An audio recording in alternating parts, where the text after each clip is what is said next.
Hello everyone, welcome to my channel English at infinity. मैं हूं Babita. Editorial के इस पार्ट में आज का हमारा टॉपिक है द 60th ज्ञानपीठ अवार्ड। तो इस टॉपिक पर कॉम्प्रिहेंशन पैसेज को डिस्कस करने का मेन पर्पस है रीडिंग स्किल्स को इम्प्रूव करना, वोकेबुलरी को एनहांस करना और नॉलेज को भी इम्प्रूव करना। तो चलिए स्टार्ट करते हैं आज का कॉम्प्रिहेंशन पैसेज, जिसका टॉपिक है द 60th ज्ञानपीठ अवार्ड। ठीक है। The Jnanpith award is the India's highest literary honour. क्या है यह ज्ञानपीठ अवार्ड? यह भारत का इंडियाज यानी भारत का हाईएस्ट यानी सर्वोच्च लिटरेरी यानी साहित्य ऑनर यानी सम्मान, यानी कि भारत का यह सर्वोच्च साहित्यिक सम्मान है।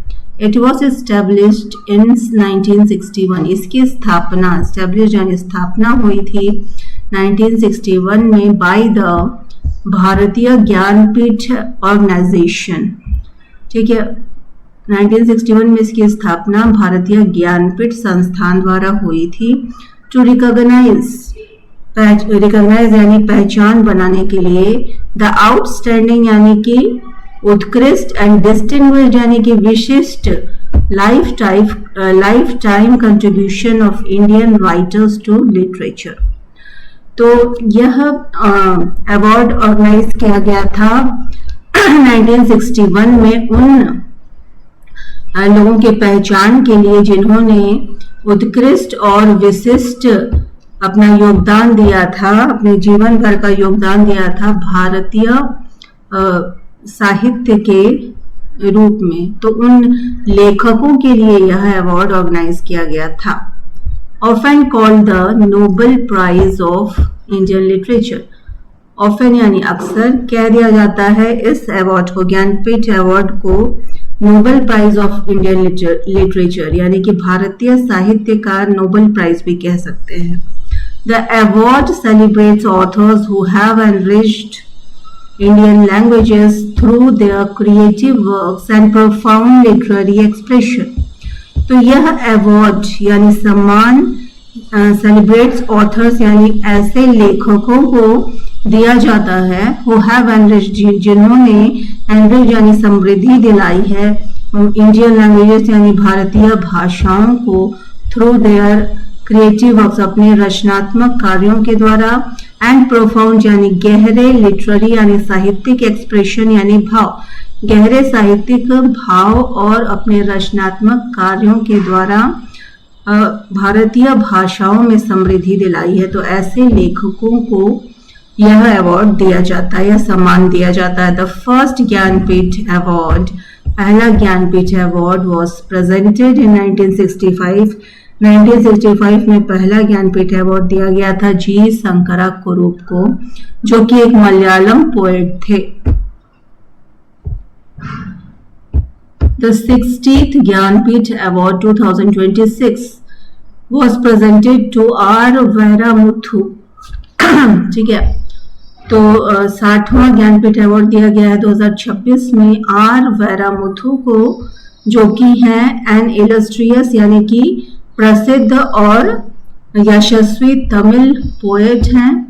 तमिल पोएट यानी कवि, लिरिसिस्ट यानी गीतकार, नोवेलिस्ट यानी उपन्यासकार, एंड राइटर यानी लेखक।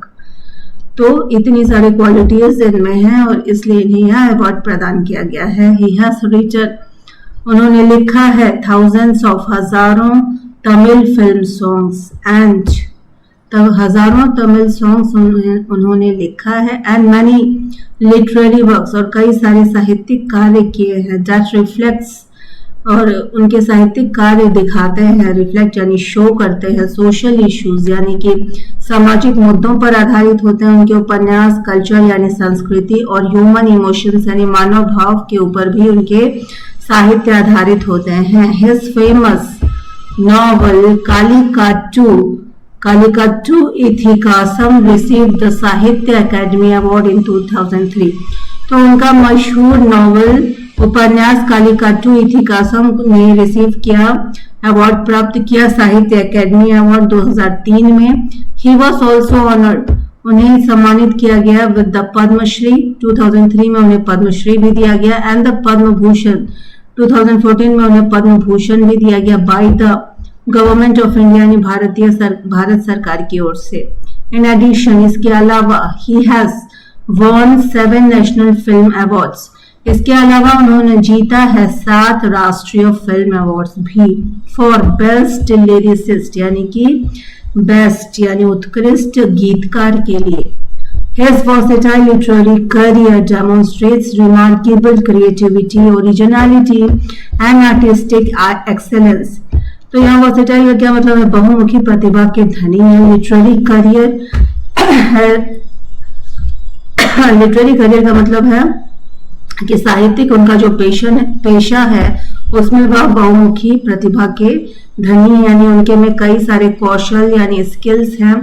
डेमोन्स्ट्रेट दिखाते हैं, रिमार्केबल यानी कि उल्लेखनीय, क्रिएटिविटी यानी रचनात्मकता उनकी दिखाती है, ओरिजिनलिटी यानी वास्तविकता and artistic excellence. Artistic excellence का मतलब है कलात्मक उत्कृष्टता। ये सारे क्वालिटीज उनकी दिखाती है। The award ceremony was held in new Delhi. New Delhi में यह अवार्ड ऑर्गेनाइज किया गया था। वेयर वैरामुथु वॉज ऑनर्ड, जहां पर वैरामुथु ऑनर हुए थे, उन्हें सम्मान दिया गया था for his remarkable contribution to Indian literature. भारतीय साहित्य में उनके उल्लेखनीय योगदान के लिए उन्हें यह अवार्ड प्रदान किया गया न्यू दिल्ली में। हिज राइटिंग्स हैव, अच्छा इस अवार्ड की और खास बात है कि इस अवार्ड में 11 लाख रुपए, सर्टिफिकेट और सरस्वती कांस्य प्रतिमा भी शामिल है।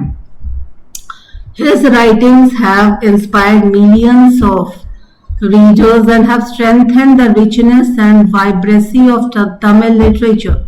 तो उनकी लेखनी ने इंस्पायर यानी प्रेरणा दिया है मिलियंस यानी कि लाखों रीडर्स को एंड हैव स्ट्रेंथेन और मजबूत किया है the richness and vibrancy of Tamil literature यानी रिचनेस यानी समृद्धि एंड वाइब्रेंसी यानी कि जीवंतता।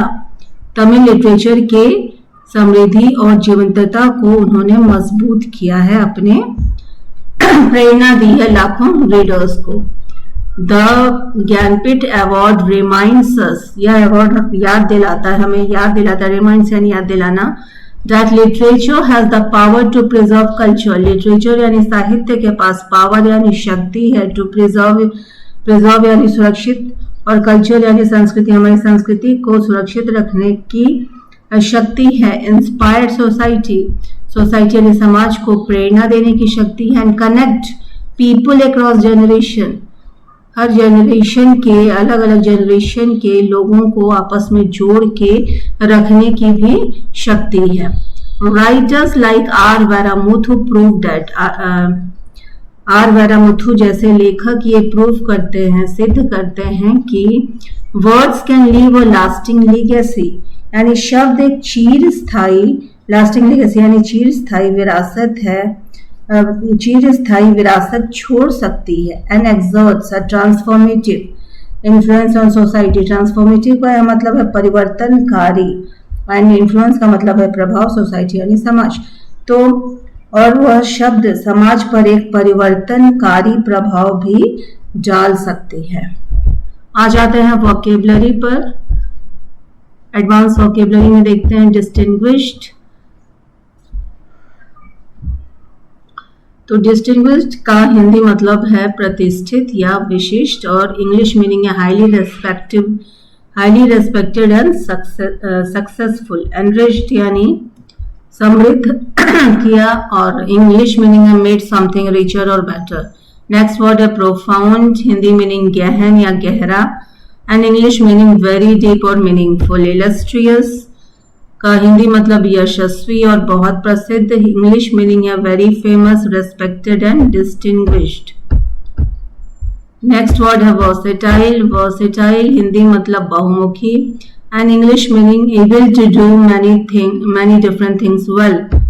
Next word is creativity, Hindi meaning रचनात्मकता, English meaning ability to produce new ideas. Next word originality, Hindi meaning मौलिकता, English meaning the quality of being new and unique. Excellence, excellence का हिंदी में अर्थ है उत्कृष्टता, English meaning the quality of being extremely good. Remarkable is the next word. उल्लेखनीय, हिंदी में अर्थ, English meaning unusually impressive और नोटवर्दी, ध्यान देने लायक। रिचनेस, हिंदी में अर्थ समृद्धि, English meaning the quality of being abundant और full. Vibrancy is the next word, Hindi में अर्थ जीवंतता, English meaning energy, enthusiasm and liveliness. Legacy is the next word, Hindi में अर्थ विरासत, English meaning something valuable left for future generations. Transformative is the next word, Hindi में अर्थ परिवर्तनकारी, English meaning is causing a major change. Literary, Hindi में अर्थ साहित्यिक, English meaning related to literature. Contribution, Hindi में अर्थ योगदान, इंग्लिश मीनिंग समथिंग गिवन और done to help achieve something. तो ये तो था आज का हमारा कॉम्प्रिहेंशन पैसेज। प्लीज कमेंट करके जरूर बताएं वीडियो आपको कैसा लगा। Thank you.